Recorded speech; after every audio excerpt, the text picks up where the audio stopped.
Hey everybody, welcome back to another edition of Rapid Recap here at Inside Nebraska. Before we get going, I encourage you guys to like this video, subscribe to the Inside Nebraska YouTube channel, get all of these videos and all of our press conference coverage, post-game coverage drop directly into your feed. We hit 10K. Come on, baby. We hit 10,000. That was clean. That was a clean high five, too.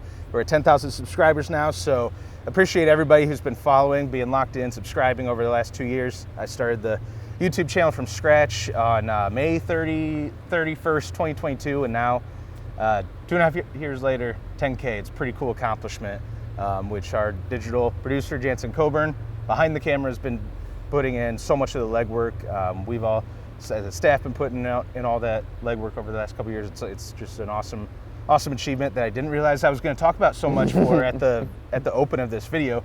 With me, as always, is Tim Verghese. I'm Zack Carpenter. And we're at the facilities today again. Tuesday, regular Tuesday media availability for game week. Tim, it's UCLA week, and just to kick things off, as opposed to last week when nobody, I felt like, I shouldn't say nobody, but I feel like I personally, I guess, and several others, like Ohio State, the upcoming opponent, was kind of an afterthought for a lot of people, and it's a little different this week. Because if you notice, the first few questions this week were about UCLA. I mean, there's the different connections that you can talk about with Tony White and Sean Foster, but I think after what we saw at Ohio State, that showing, the vibes, I think, were pretty course corrected. It feels like everything's back on track now in terms of just like this program. Like I said this on our post-game rapid recap, but kind of felt like, you lose to Indiana the way you did, but then you come out to Ohio State and you have a similar performance, you could lose whatever momentum you had going into a somewhat favorable back-end stretch of the schedule. Now, heading into it, Nebraska has, kind of back on track, has some momentum, honestly, like kind of heading into this final stretch as they look to get bowl eligible for the first time since 2016. Yeah, I was in Columbus for that game, and I mean, there was clearly a belief that they were, by the time that game was in the second half, especially fourth quarter, like that they felt like they could win this game and they were going to win this game. And then obviously the Ohio State comes back with the game-winning drive. Nebraska's unable to get it done, but there is just a completely different vibe than the week before, and obviously that comes with not getting your doors blown off.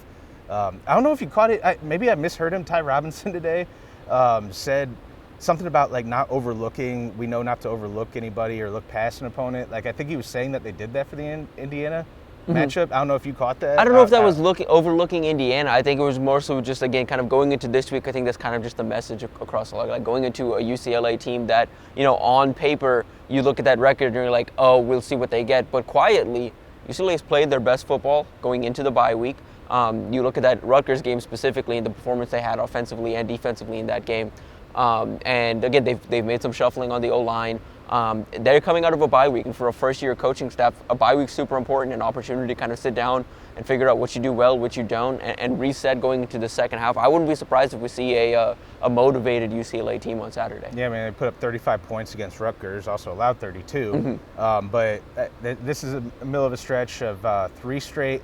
Indiana, Ohio State, UCLA, and USC are all going to be coming off of bye weeks before they play Nebraska. Now, Nebraska also had a bye week for Indiana, and they will for USC. So you sort of scratch that, or that's sort even of a draw. Steven a little bit. Yeah, exactly.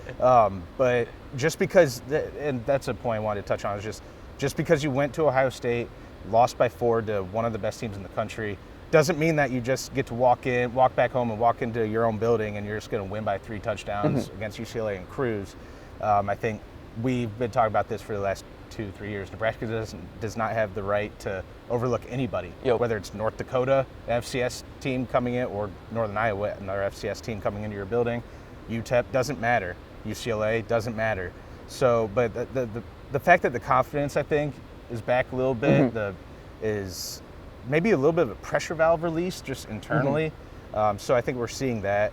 And that's a result, again, of going to Ohio State and sort of Steve Marg and I were talking about this while we all were, like, Nebraska might have sort of broke Ohio State a little bit, at least maybe the fan base and at least the talk around that team. Maybe not internally, maybe not the team or the coaching staff itself, but I think they broke something in Ohio State's program, because the talk after that game, if you were inside that building, you could tell something was completely off. Yeah, and even post game, they were talking about it today. That left tackle that stepped up for Josh Simmons, Zen. He's expected to be the starter the rest of the season. Ryan Day kind of announced that today, and that was met with a lot of pushback from the fan base, obviously, kind of with what we saw from him on Saturday. I think he suffered a knee injury. I guess it wasn't as serious as expected. It seems not. It doesn't seem to be. I haven't looked at any updates, but speaking of that Ohio State game, obviously the number one talking point. Well, I think the number one talking point was the play calling in general from the offense and Marcus Satterfield, but specifically the screen games going so conservatively. And I listened to a lot of the post game analysis from whether it was national side or Ohio State beat side, and even they were beside a lot of the local guys covering the Ohio State. They were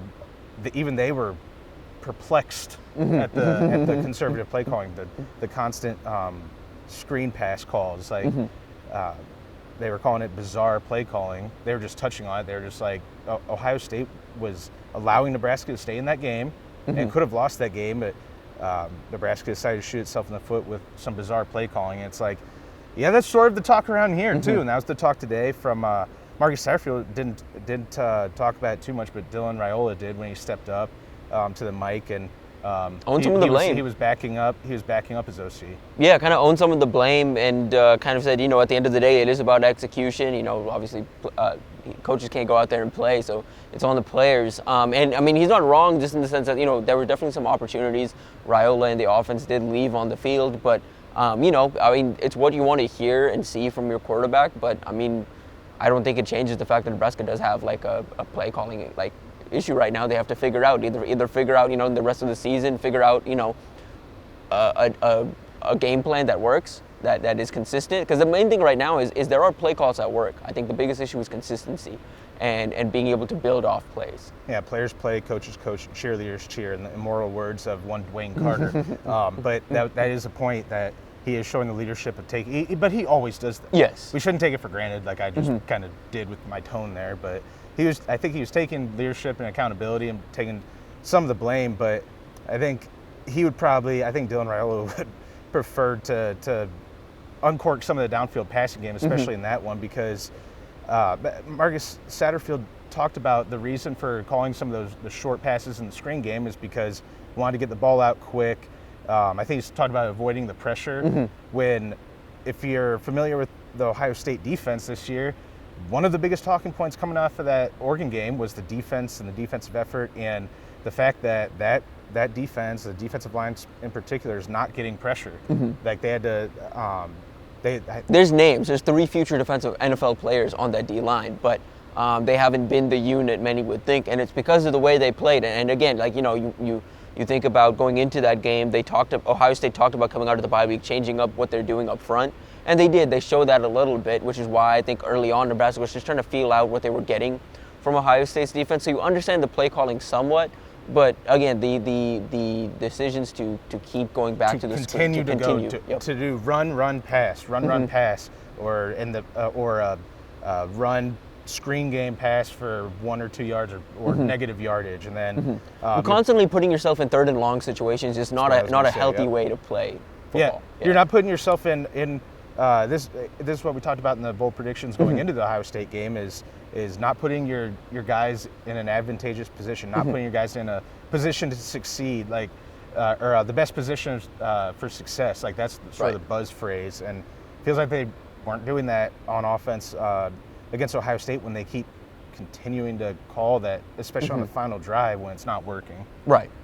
And yeah, I'm curious to see, what adjustments we see. It seems like it's a collaborative effort in some type of way. Like again, like on Saturday, how many of those play calls are Marcus Satterfield's? How many of that is Dylan checking into something? You know what I mean? Like when he owns the blame, is he owning more than we even realize? Because we're not in those meeting rooms. We're not the ones. We don't have the headsets. We don't know who's actually making those plays. But some of those plays were, it seemed like Dylan was audibling in and out of stuff. Yeah, that's a good point I didn't think of. So I'm glad you brought that up, just to sort of keep it balanced, fair and balanced across the board. But I think, like you said, I think there might be, or you touched on, might be some more downfield passes, like focus more on the downfield throw game and Dylan threw in that little snippet, if you caught it, like, yeah, I think we do want to keep pushing the ball downfield. I think we will. That was like a little thing right there at the end of his answer. And we will. Because I think he's getting confidence there, too. I think he's seeing, like, his guys, there's been issues with guys getting off press, but, like, an issue early in the year felt like guys weren't able to separate. That's not an issue anymore. We're seeing guys running open downfield. Once they're able to get off press, it's just taking a second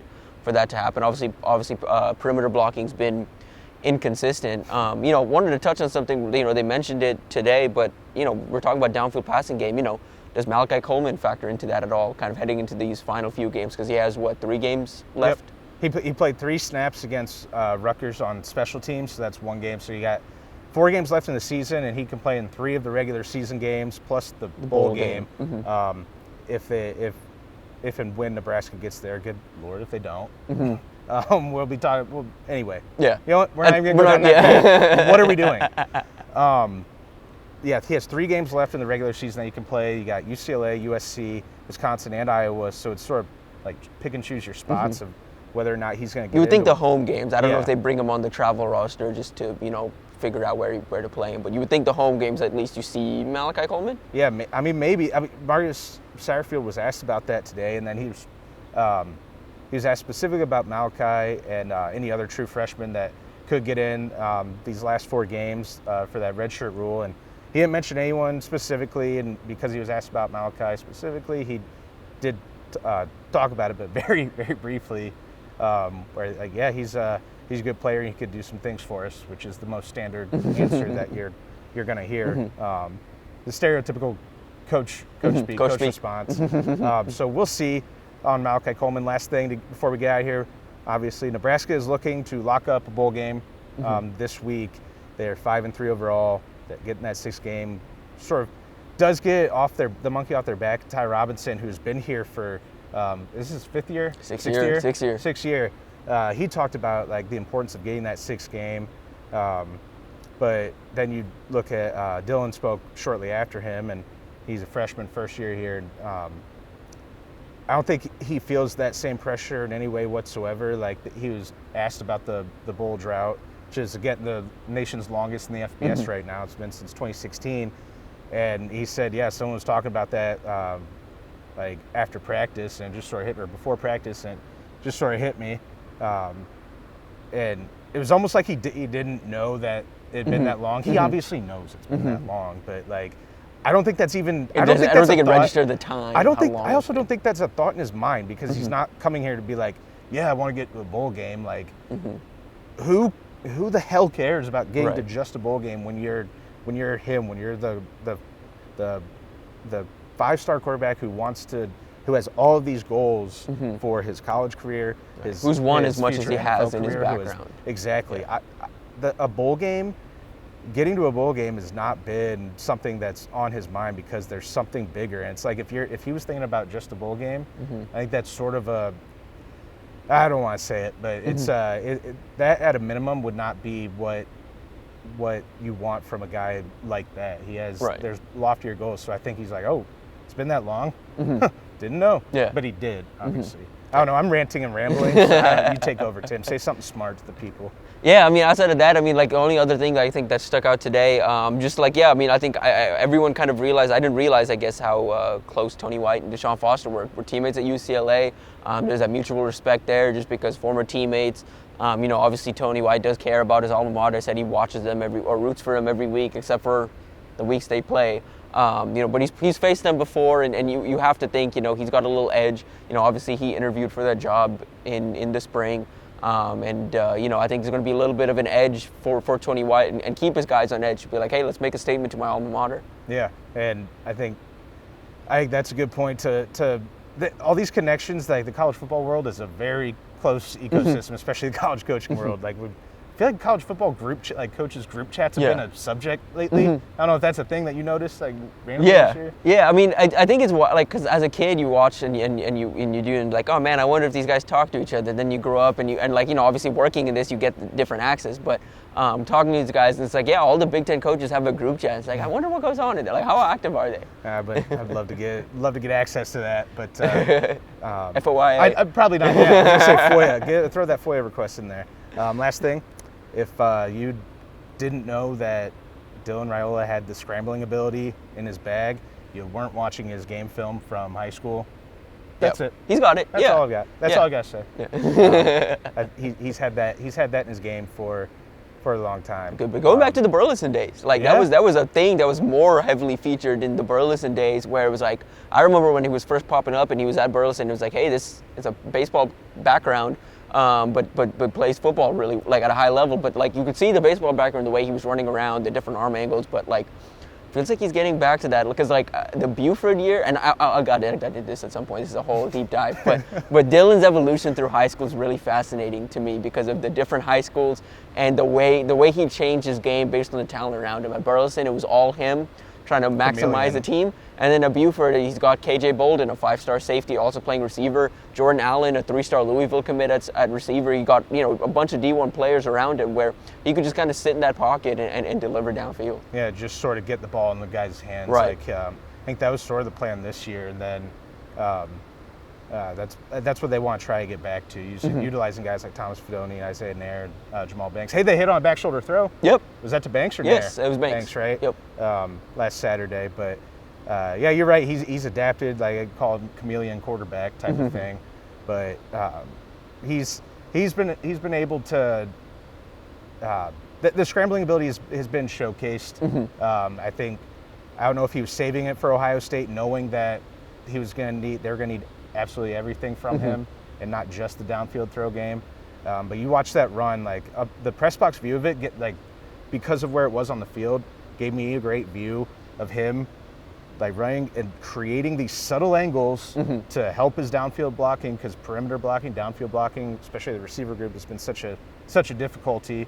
And he helped his guys out by creating an angle where 2 Ohio State defenders run into one blocker, and then he created another angle, switches the ball to his left hand, and allows Banks to lay an even more effective block without committing a penalty. And then just doesn't have the breakaway speed to where he's going to finish off that last 15 yards there when you have a future first-round NFL corner pursuing on a nice pursuit angle. But it's there, man. I don't know how often we'll see it, but this notion that he was nervous or scared to take off or like unwilling to is just not true. And I know he didn't show that at all, except for the Colorado game, but he did show it. He showed it in small spurts. So I'm excited to see if he'll be unleashing any of that over the remainder of these last 4 games. I think Nebraska's going to go on a 4-game win streak to end the year. I've been on that. I've been on that soapbox since before the season started. I had them at 5-3 overall, losing to Colorado, Indiana, and Ohio State, and almost on the money if I would just swapped out Colorado and Illinois, the wins, losses. But any last words to say, Tim? That's it for me. Right. Yeah. Just going to end on a long soliloquy from your boy over here. So again, encourage you guys to like this video and subscribe to the Inside Nebraska YouTube channel. Get all these videos dropped directly in your feed. Tim has Recruiting Blitz, new edition out. Steve and Jay Foreman have the Black Shirt Breakdown out, and we'll be coming back with bold predictions. And my favorite show to watch these days, the Nebraska Football Show, great title, with Tim and Steve, coming out on Wednesdays. So again, encourage you guys to watch all of those throughout the week as we continue here to UCLA week. So for Tim Verghese, I'm Zack Carpenter. We'll catch you guys again next time.